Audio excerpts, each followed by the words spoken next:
Make Some Noise is a specialist music charity that works with children and young people and moves them beyond disadvantage through music. We've been working really closely with our partners at the Brewhouse Arts Centre here, who are also part of the East Staffordshire Borough Council. Make Some Noise's vision when we first came up with this project a few years back was that this venue needs to be a thriving arts centre for young people, and because we specialise in music, we were passionate in the belief that if we can find the right high quality opportunity for young people, that they will start to come to this venue more frequently, they will use this venue as their own, and it could be the beginning of something very exciting for young and emerging musicians, whether it's live performances, studio use, masterclasses, tuition, anything that young people need and deserve to help progress their musical ability. Wide for Sound Futures was a project that we originally received seed funding for from an organisation called Arts Connect West Midlands. The idea being that we were keen to explore the opportunities within a venue for young people to raise the profile of that venue, raise the profile of what they do, and actually raise the profile of the arts within a town, in this case Burton.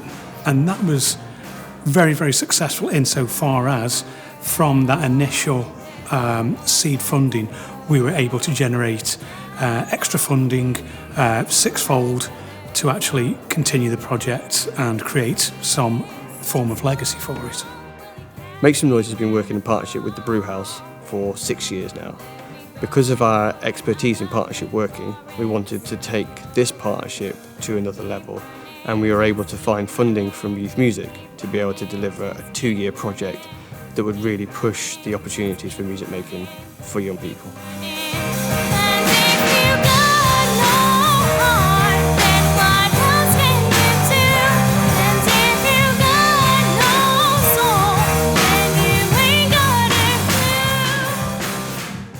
Nationally, and of course for Staffordshire, Stoke-on-Trent and the West Midlands, youth services are being cut, and we were very aware that these venues that once created a great space for young people socially but also educationally and maybe creatively are starting to disappear. We felt that working really closely with organisations such as the Brewhouse, which is an arts centre, we can try to fill that gap. We've created a programme of activity and a project that's been running now to work with as many young people outside of the Brewhouse to let them know that this is a venue that is incredibly exciting with great opportunities. But also we've been running a music project in the Brewhouse so that young people have got something to be signposted to, but also it's something that's long term. It's not going away anytime soon, so that people can develop, grow and make this their home and become comfortable with it. So what we did was we started on Monday nights, we started offering sessions here for the young people who've been in our outreach sessions to come into and carry on doing their stuff. So we've been working with about 30 or 40 young people over the 12 months, sessions, free sessions, and doing band building and percussion workshops. I think for them to know that there are places to go to in their community where they feel safe, where they can actually learn new skills, where they can find out stuff, where they can go and see stuff happen as well. So building up that relationship with the Brewhouse itself, because it is such an amazing venue, there's so many opportunities here that they can be part of.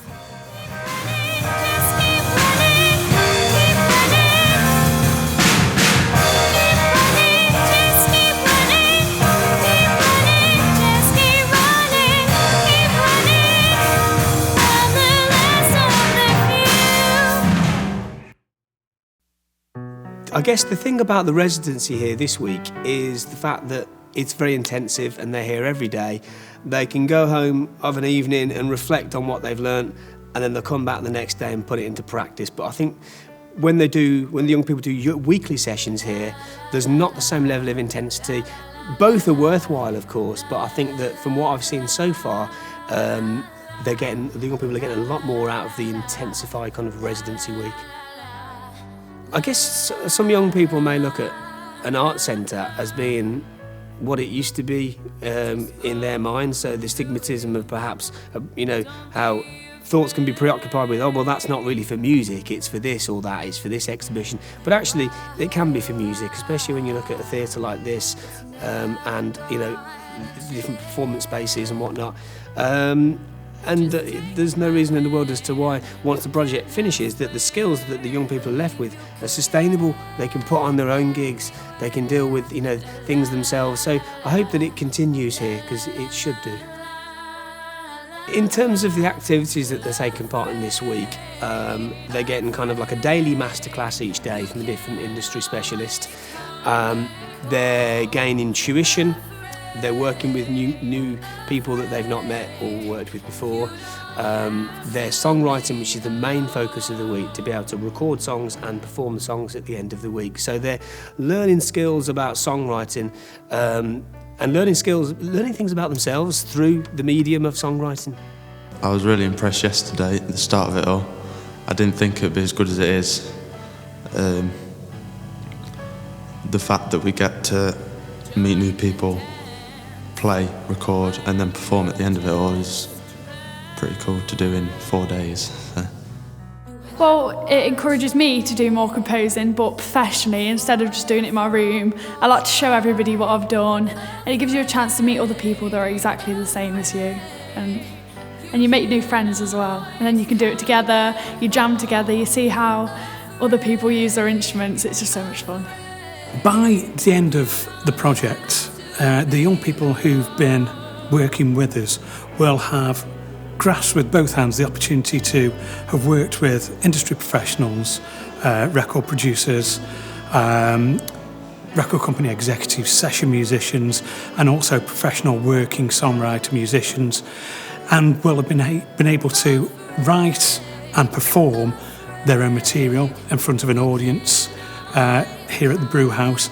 But also, as an added bonus, they will have worked with a working musician in the form of Laura White, who is going to be working with them to create new arrangements of a couple of her songs to perform at the Friday show. So, in a nutshell, what they've achieved and what they've got out of this week-long course is more than they could have possibly imagined.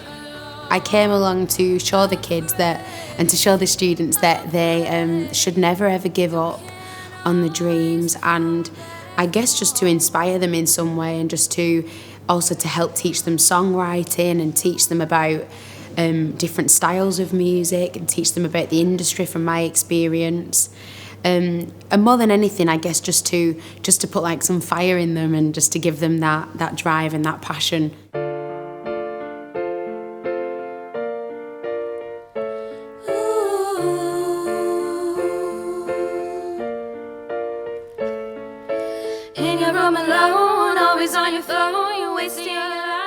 If I could do something like this again, or anything, then yeah, I would definitely take part in it if I could. I suppose it's a nice opportunity to actually perform what you've done in like the 4 days, sort of. You've only had like couple of like pointers and tips, and then you're actually going to perform it at the end, and it's nice to have the feedback from like a group of people. Jamie yesterday was amazing, and he broke down his song for us on his Apple Mac, and it was just really good. Like, you heard the different ways he sang it, so he had his guitar, then he had his singing over it, and it just showed you how to build a song. And so I think schemes like this, where they can network with other musicians that are at their level, at their age, all doing the same thing, I think is key. And to get them out of that traditional classroom environment, which can be a bit stale. You know, they're all at school anyway. They don't want to then go and be in a classroom to learn what they really love doing. So I think things like this that put them in more of a practical environment, where they are actually being encouraged to pick up that guitar, play that chord, what were you singing there? And I think stuff like that is really, really important to help, you know, keep the momentum going really on their kind of path to becoming better musicians. At the beginning of this project, when we first started out, there were probably only about 5 to 10 partners that we could work with or that we knew existed in the local area. Now that we've been working through this programme for 2 years, we've probably tripled that amount of partners who are talking to each other, who know each other exist, who are on the same page in terms of our strategy or our vision, and are gelling together now to make this provision much more sustainable. the work that Make Some Noise does, we try to always push the envelope. We always attempt to look at what we did before. We're very reflective and see what we can improve. And certainly what we've found in the last couple of years is the fact that more and more young people are asking us to take them further than they've been before. So in terms of what makes projects like Y for Sound Futures unique is the fact that we are taking young people and giving them a real ready-made experience that could take them into the music industry. So it's not a tokenistic, we'll show you how to play a few chords kind of deal. It's very much about, okay, you can already play those chords, let's write some material of your own from those chords and let's give you the best platform to actually take that forward. It's been a really interesting project. The past 2 years have been very challenging because of the change in landscape, the things that young people are dealing with, the things that the Brewhouse and Make Some Noise are dealing with. But what has been really useful is we've really clarified and understood the best way for an arts venue to engage with a new audience, and also to encourage and provide a kind of a sustained provision for its established group of young people.